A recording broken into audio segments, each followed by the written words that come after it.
Hello hello बच्चों, आप सभी का एक बार फिर से हमारे YouTube चैनल पर हार्दिक स्वागत, वंदन, अभिनंदन है।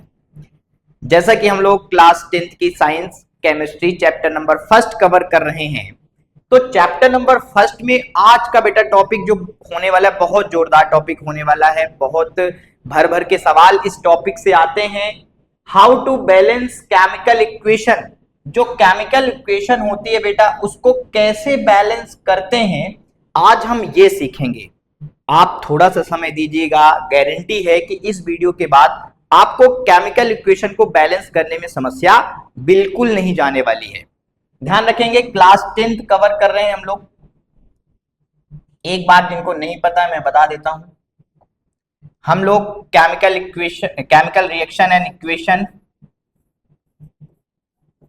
क्लास 10th सब्जेक्ट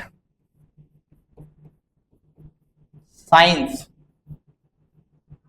कवर कर रहे हैं, और आज का जो टॉपिक है वेरी इंपॉर्टेंट टॉपिक कवर कर रहे हैं, how to balance chemical equation. चलिए सबसे पहले क्वेश्चन से शुरुआत करते हैं। आपसे ये क्वेश्चन पूछा जा रहा है कि आपके पास एक इक्वेशन लिखी हुई है, केमिकल इक्वेशन लिखी हुई है H2। क्या लिखा है बेटा? H2, हाइड्रोजन प्लस ऑक्सीजन, ये दोनों मिलकर फॉर्मेशन करते हैं H2O, मतलब वाटर। क्या बनाते हैं? वाटर बनाते हैं। तो आप मुझे बताइए, ये जो केमिकल इक्वेशन लिखी हुई है, क्या ये सही है या गलत, ट्रू है या फिर फॉल्स है? आपको ये जवाब देना है, कमेंट करके बताना है। कमेंट कर बताइए कि ये जो इक्वेशन है सही है या गलत। जल्दी से कमेंट करिए। चलिए, बिल्कुल सही जवाब। ये जो इक्वेशन लिखी है बेटा, ये अभी इक्वेशन गलत लिखी है। क्या लिखी है? गलत लिखी है। क्यों गलत है, हम समझते हैं कि आखिर में ये इक्वेशन क्यों गलत है। जरा यहां देखिए, आप जब कहीं किराने की शॉप में जाते हैं तो आपने ये तराजू जरूर देखा होगा कुछ जब आप खरीदते हैं, और ये तराजू ये बताता है कि दोनों तरफ बैलेंस होना चाहिए, दोनों तरफ इक्वल होना चाहिए। ऐसे ही आप इस इक्वेशन को देखिए। इस इक्वेशन में बेटा इस एरो का ये राइट हैंड साइड जो कहलाता है, हमने आपको पढ़ाया है, वो प्रोडक्ट है। क्या है बेटा? प्रोडक्ट। ये हो गया प्रोडक्ट। ये जो लेफ्ट हैंड साइड है बेटा, ये जो लेफ्ट हैंड साइड है, ये कहलाता है रिएक्टेंट। क्या कहलाता है? रिएक्टेंट। और ये एरो लगा है, तो आपको ये देखना है कि एरो का राइट हैंड, एरो का लेफ्ट हैंड, जो एलिमेंट हैं उनके जो एटम हैं, जो एटम्स हैं, तो क्या एटम की संख्या इक्वल है दोनों तरफ? अगर दोनों तरफ इक्वल है तो हमारा इक्वेशन बैलेंस समझा जाता है।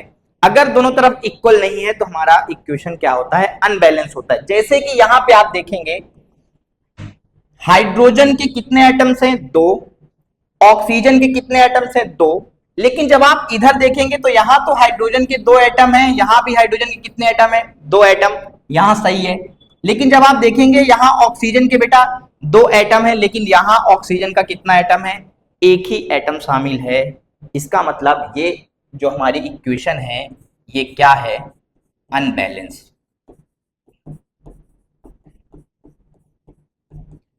तो आज हम जानेंगे कि जब ये अनबैलेंस है तो इसको कैसे बैलेंस किया जाए। क्लास 10th में एनसीईआरटी में हिट एंड ट्रायल मेथड दी गई है। हम लोग हिट एंड ट्रायल मेथड से आज उसको क्या सीखेंगे? बैलेंस करना। चलिए, तो आज की क्लास का पहला क्वेश्चन लेते हैं। पहला क्वेश्चन यहां से स्टार्ट करते हैं कि आपके पास Mg मैग्नीशियम है, ऑक्सीजन है, और क्या बन रहा है? मैग्नीशियम ऑक्साइड बन रहा है। तो आप पहले ये बताइए, ये जो इक्वेशन लिखी गई है बैलेंस है या फिर अनबैलेंस? बिल्कुल सही। इक्वेशन क्या है बेटा? अनबैलेंस, क्योंकि लेफ्ट हैंड में रिएक्टेंट की तरफ ऑक्सीजन की संख्या 2 है, लेकिन राइट हैंड में प्रोडक्ट की तरफ ऑक्सीजन की संख्या कितनी है बेटा? 1 है। तो फिर कैसे बैलेंस किया जाए? तो देखो बेटा, सबसे पहले आपको क्या करना है? सबसे पहले आपको क्या करना है? आपको टेबल बनानी है। टेबल किसकी बनानी है सर? एलिमेंट लिखिए, एलिमेंट हो जाएगा। फिर हमें रिएक्टेंट लिखना है। क्या लिखना है बेटा? रिएक्टेंट।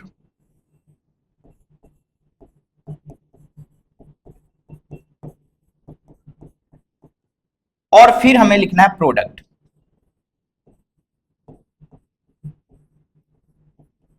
आप देखना, अब आपको क्या करना है कि आप अपने क्वेश्चन में सबसे पहले एलिमेंट का नाम लिखेंगे कि कौन कौन से एलिमेंट शामिल हैं। जैसे या तो आप इधर साइड से, लेफ्ट साइड से जो आपका रिएक्टेंट है वहां से एलिमेंट लिख लीजिए, या फिर राइट हैंड जो प्रोडक्ट है वहां से एलिमेंट लिख लीजिए। हम लोग इस साइड का यूज करते हैं और यहां से एलिमेंट के नाम लिखते हैं। तो एक एलिमेंट हमारा क्या है? Mg। क्या है बेटा? Mg, magnesium. फिर एक एलिमेंट क्या शामिल है? ऑक्सीजन, तो हमने O लिख लिया। तो मैग्नीशियम और ऑक्सीजन दो एलिमेंट हैं, तो दो एलिमेंट के नाम लिख लिए। अब हमें रिएक्टेंट, तो रिएक्टेंट बताओ, बताओ जल्दी से, रिएक्टेंट कौन सा है? तो तुम कहोगे क्या कि सर रिएक्टेंट लेफ्ट साइड वाला कहलाता है रिएक्टेंट। ये दोनों क्या है? रिएक्टेंट। अब हम देखेंगे कि रिएक्टेंट में मैग्नीशियम कितनी है, कितना है? तो सर मैग्नीशियम की संख्या कितना बेटा? 1। ये हो गया 1। ना मैग्नीशियम के पहले कुछ लिखा है ना मैग्नीशियम के बाद कुछ लिखा है, इसका मतलब मैग्नीशियम कितना बेटा? 1। अब हम देख लेते हैं ऑक्सीजन। ऑक्सीजन के पहले यहां कुछ नहीं लिखा है, लेकिन ऑक्सीजन के पास 2 लिखा है, इसका मतलब ऑक्सीजन कितना है? 2। तो ये 2 लिख लो, आप लिख लिया आपने। अब चलते हैं प्रोडक्ट की तरफ, सेम प्रोसेस करेंगे। प्रोडक्ट की तरफ देखेंगे, जो ये मैग्नीशियम है, मैग्नीशियम की संख्या कितनी है बेटा? तो आप कहोगे सर 1 है, 1 लिख दिया आपने। फिर आप कहोगे सर वो ऑक्सीजन है, तो ऑक्सीजन भी 1 है, तो ऑक्सीजन की भी आप संख्या लिख दिए 1। अब आप ये देखोगे, आपने ये देखा कि सर मैग्नीशियम यहां भी रिएक्टेंट की तरफ 1 है, प्रोडक्ट की तरफ 1 है, तो ये तो बैलेंस है। लेकिन ऑक्सीजन यहां 2 है और यहां क्या है बेटा? 1। तब आप कहोगे सर एक काम करते हैं, बहुत आसान है बैलेंस करने के लिए, क्योंकि प्रोडक्ट की तरफ 1 है तो इसको हम मल्टीप्लाई करते हैं 2 से, और ये भी क्या हो जाएगा? 2 हो जाएगा। सबसे पहले आपने टेबल में क्या किया? प्रोडक्ट की तरफ 2 का मल्टीप्लाई किया, और किसके पास किया बेटा? ऑक्सीजन के पास। किसके पास किया? ऑक्सीजन के पास। तो सेम आपको अपने इक्वेशन में भी यही करना है, प्रोडक्ट की तरफ जाना है, ये है प्रोडक्ट, ऑक्सीजन के पास जाना है, ये है ऑक्सीजन, और 2 का मल्टीप्लाई करना है। तो ध्यान रखेंगे 2 का मल्टीप्लाई हमेशा स्टार्टिंग में होता है। कहां होता है? स्टार्टिंग में। ऐसा नहीं आप यहां कर दो, यहां कर दो, बीच में कहीं नहीं, हमेशा यहां पे स्टार्टिंग में 2 का मल्टीप्लाई करना, या फिर जिस भी संख्या का आप मल्टीप्लाई करने होंगे वो हमेशा स्टार्टिंग में किया जाएगा। लेकिन अब एक समस्या हो गई। देखो बेटा समस्या क्या हो गई, आपने ऑक्सीजन को तो 2 कर दिया, लेकिन मैग्नीशियम जो पहले 1 था, अब मैग्नीशियम कितना हो गया बेटा? 2 हो गया। कितना हो गया? 2। इसका मतलब प्रोडक्ट तरफ मैग्नीशियम की संख्या क्या हो गई? बदल गई। ये है मैग्नीशियम, और पहले जो आपने 1 लिखा था, पहले क्या लिखा था बेटा आपने? 1 लिखा था, तो 1 की जगह आप क्या लिख दोगे? इसको प्रोडक्ट कर लेते हैं।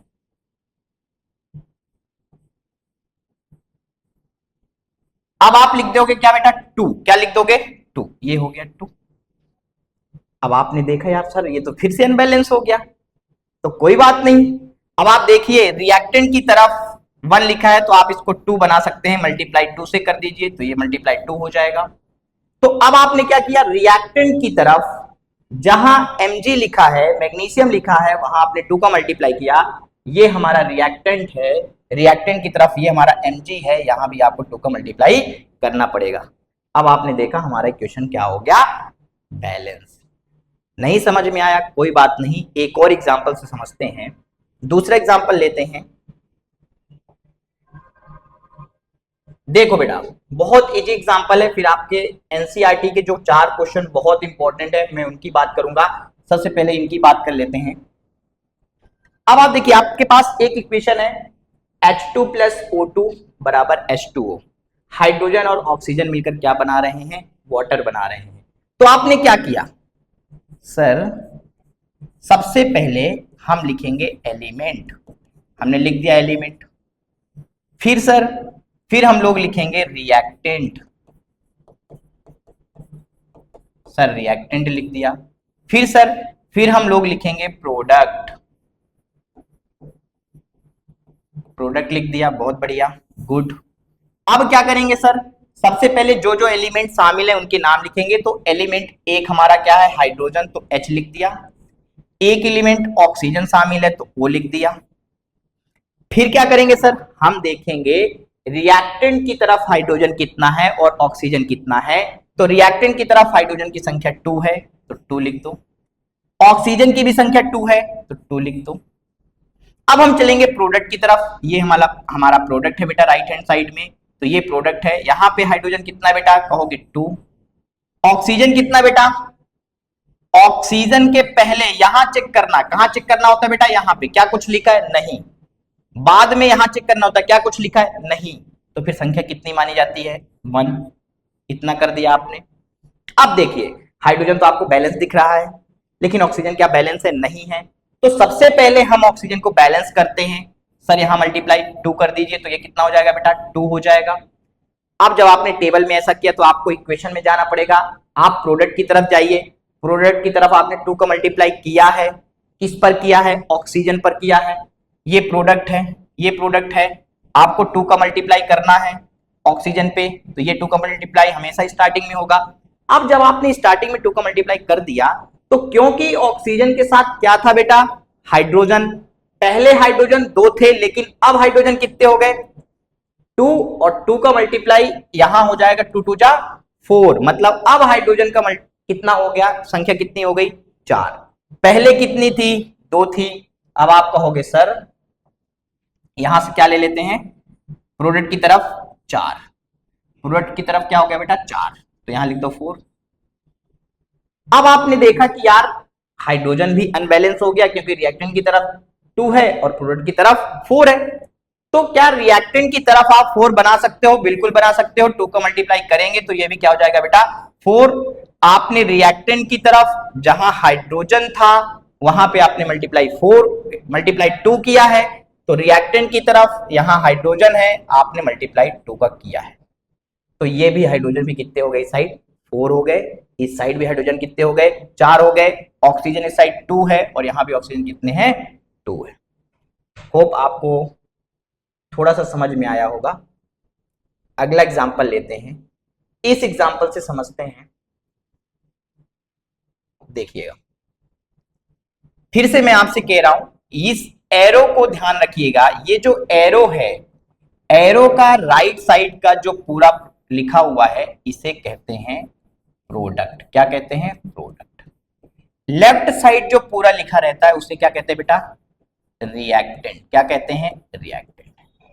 ये बात आपको समझ में आ गई। चलिए अब इस क्वेश्चन को समझते हैं, इस क्वेश्चन को समझते हैं। तो कॉलम बनाना है, फटाफट कॉलम बना लीजिए। एक कॉलम हो जाएगा एलिमेंट, दूसरा कॉलम हो जाएगा रिएक्टेंट, और तीसरा कॉलम हो जाएगा बेटा प्रोडक्ट।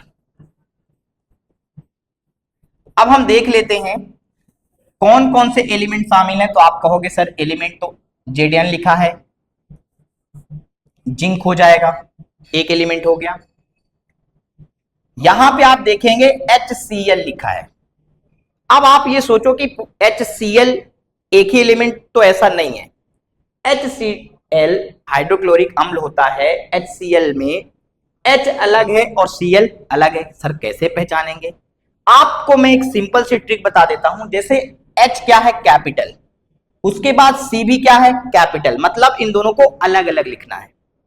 अगर स्मॉल है तो सेम लिखना है। जैसे Z के बाद N स्मॉल है, मतलब ये एक एलिमेंट है। यहां जो H है, H के बाद C भी कैपिटल आ रहा है, मतलब H को अलग लिखना है और C को अलग लिखना है। C के साथ L है, लेकिन L स्मॉल है, मतलब वो Cl साथ में होगा। तो आप कहोगे सर एक तो हाइड्रोजन एलिमेंट शामिल है इसमें, हाइड्रोजन के बाद Cl क्लोरीन एलिमेंट शामिल है। 3 एलिमेंट से बना है, Zn जिंक हो गया, हाइड्रोजन और क्लोरीन। चलिए अब हम काउंट करके लिखेंगे कि इनकी संख्या कितनी है।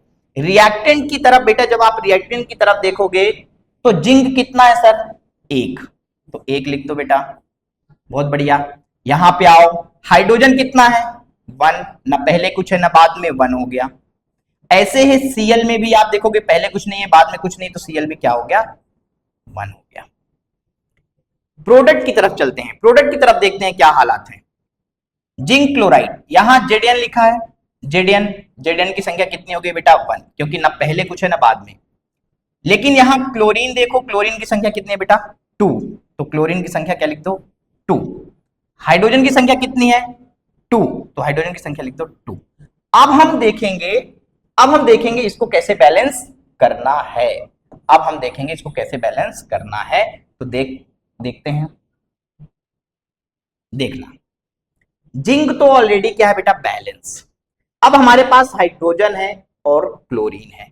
बहुत अच्छी ट्रिक बता रहा हूं, जब भी बैलेंस करना है तो हाइड्रोजन बेटा और ऑक्सीजन को, इन दोनों को अंतिम में बैलेंस करना चाहिए। अगर आप ऐसा करते हैं तो आप बैलेंसिंग सही बना पाएंगे।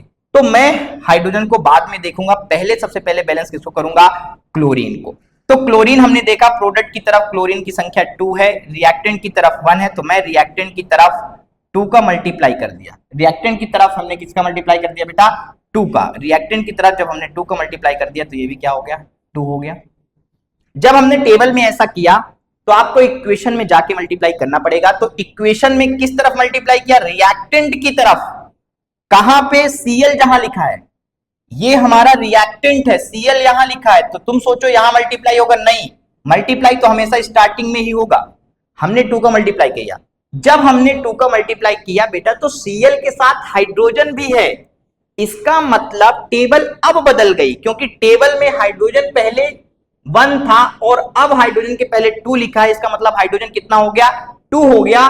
तो सबसे पहले आप अपने टेबल को चेंज कर लीजिए और हाइड्रोजन जो आपने 1 लिखा है और उस 1 की जगह अब आप क्या लिख लीजिए बेटा 2 लिख लीजिए। क्या लिख लीजिए 2, तो हाइड्रोजन कितना हो गया 2।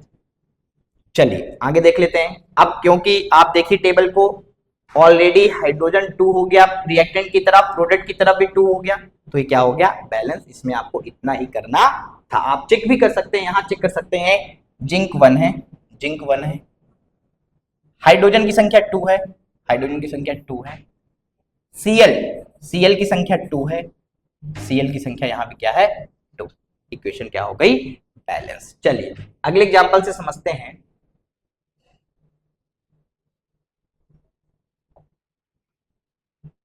चलो बेटा, फिर से कहानी वही है। सबसे पहले आपको क्या करना है, सबसे पहले आपको टेबल बनानी है। टेबल में क्या बनाना है बेटा, टेबल में बनाना है आपको लिखना है एलिमेंट, ये आपने लिख दिया एलिमेंट। फिर एलिमेंट के बाद सर रिएक्टेंट, रिएक्टेंट, रिएक्टेंट के बाद बेटा प्रोडक्ट, ये आपने कर दिया। अब फटाफट एलिमेंट के नाम लिख लेते हैं। एलिमेंट कौन कौन से हैं, तो एक एलिमेंट Zn जिंक हो गया। यहां पे आएंगे देखेंगे H2SO4 सल्फ्यूरिक एसिड होता है, सल्फ्यूरिक एसिड होता है। अब आप ध्यान दीजिए, H मतलब हाइड्रोजन एक एलिमेंट हो गया। H के बाद आप देखेंगे ये दोनों कैपिटल में है, मतलब ये दोनों अलग अलग लिखने हैं। S सल्फर एक एलिमेंट हो गया। क्यों अलग लिखना है, क्योंकि सल्फर के बाद ऑक्सीजन भी कैपिटल में लिखा है, मतलब ऑक्सीजन को भी अलग से लिखना है। ये आपने लिख लिया। जिंक हो गया, हाइड्रोजन हो गया, सल्फर हो गया और ऑक्सीजन, क्योंकि सल्फ्यूरिक जो एसिड होता है उसमें हाइड्रोजन सल्फर और ऑक्सीजन होते हैं। अब हम इनकी नंबरिंग करेंगे। रिएक्टेंट की तरफ पूरा का पूरा हमने ये बताया, ये पूरा का पूरा क्या है बेटा रिएक्टेंट। क्या है रिएक्टेंट। अब रिएक्टेंट देख लेते हैं, रिएक्टेंट में क्या कहानी चल रही है। तुम कहोगे सर जिंक की संख्या कितनी है 1, ये हो गया 1। हाइड्रोजन की संख्या 2, तो हाइड्रोजन हो गया 2। क्या सल्फर के पहले कुछ लिखा है, नहीं लिखा है। सल्फर के पहले का मतलब है कि तुम्हें यहां चेक करना है, यहां कुछ नहीं है।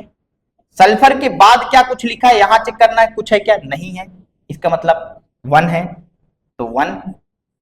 ऑक्सीजन की संख्या कितनी है बेटा 4, तो ऑक्सीजन लिख लो 4। अब हम देखेंगे प्रोडक्ट की तरफ, तो ये पूरा क्या है बेटा, आप कहोगे सर यही तो क्या है, यही तो प्रोडक्ट है। और जब यही प्रोडक्ट है तो प्रोडक्ट में काउंटिंग कीजिए, जिंक कितने हैं सर 1, 1 लिख लीजिए। सल्फर कितना है सर 1, 1 लिख लीजिए। ऑक्सीजन कितना है 4, तो 4 लिख लीजिए। और हाइड्रोजन कितना है 2, तो 2 लिख लीजिए। यही कहानी है। आपने जिंक देखा 1 1, हाइड्रोजन देखना आपने 2 2, सल्फर देखा आपने 1 1, ऑक्सीजन देखा आपने 4 4 4। अब देखना, एक बात समझना मेरी बात अच्छे से, चेक कर लेते हैं क्या ये बैलेंस है। सर जिंक यहाँ कितना है 1, तो यहाँ भी कितना है जिंक 1, सही है। हाइड्रोजन यहाँ कितने हो रहे बेटा 2, हाइड्रोजन कितने हैं 2, सही है। सल्फर कितना है 1, सल्फर कितना है 1। ऑक्सीजन कितना बेटा यहाँ पे 4, और ऑक्सीजन कितना बेटा 4। ये इक्वेशन आप देख लीजिए ऑलरेडी क्या है बैलेंस। तो आपको सिंपल सा लिख देना है ऑलरेडी बैलेंस। क्लियर हो गया? कोई दिक्कत? क्लास में जब हम लोग मिलेंगे, आज हमने सिर्फ 3 क्वेश्चन, जो बेसिक क्वेश्चन है, छोटे छोटे क्वेश्चन है, उसको आपको मैंने बैलेंस करने सिखाया। अगली क्लास में जब हम मिलेंगे तो हम स्टार्ट करेंगे कुछ टफ क्वेश्चन की तरफ और बैलेंस करेंगे, जैसे ये क्वेश्चन हो जाएगा। फिर एनसीईआरटी के आपके कुछ सवाल हमने शामिल किए हुए हैं, एनसीईआरटी के कुछ क्वेश्चन हो जाएंगे, इनको हम लोग बैलेंस करना सीखेंगे। यदि आपको समझ में आया, आपको वीडियो अच्छी लगी, तो आप लाइक करें, सब्सक्राइब करें। तब तक के लिए जय Hind, thank you so much.